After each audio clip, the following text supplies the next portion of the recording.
Here earlier today, it seems like, but now we got tomorrow to talk about. Yeah, tomorrow and Thursday we have impact weather both days, but it depends on where you are.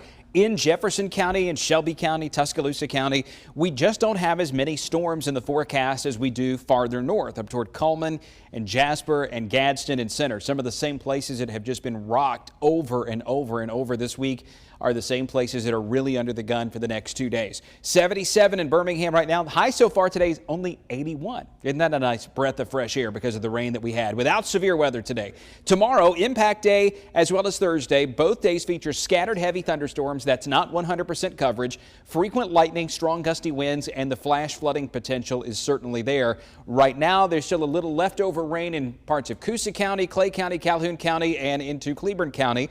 That is on the way out for the rest of this evening. Drier air aloft, not down here at the ground where you can feel it, but drier air aloft is going to help to clear the sky. We'll get a little patchy fog developing late tonight as the stormy weather quiets down for just a short time. Temperatures in the 70s tonight with showers on the way out. We have another impact day with scattered storms tomorrow. But look at the difference here. Instead of 81, we're going back to 91 tomorrow because we do have some periods of completely dry weather. So again, we've got the scattered storms, frequent lightning, flash flooding possible from the locally heavy thunderstorms that develop. And you can just tell based on this particular map here from the Storm Prediction Center that we are not going to have the same threat equally. In fact, it's North Alabama here, north of Highway 278. So think Hamilton, Double Springs, Cullman, down to Sneed, Gadsden, and out around Spring Garden, where I think north of that line is the greatest risk of severe weather. What we have over the central part of the state is a limited or a level 1 of 5 threat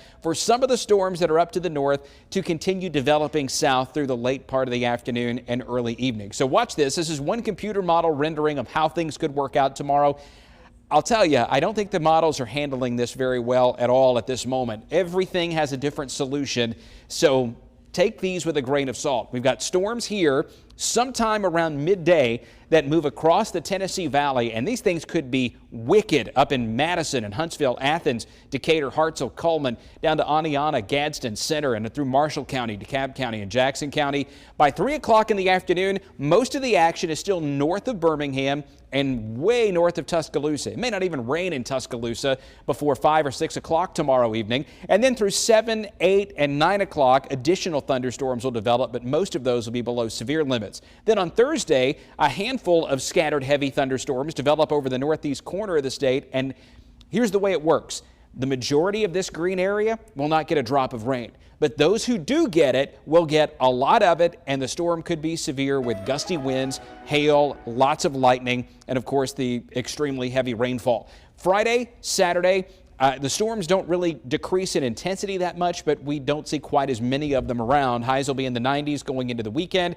Heat index around 100 to 105 into Saturday and Sunday.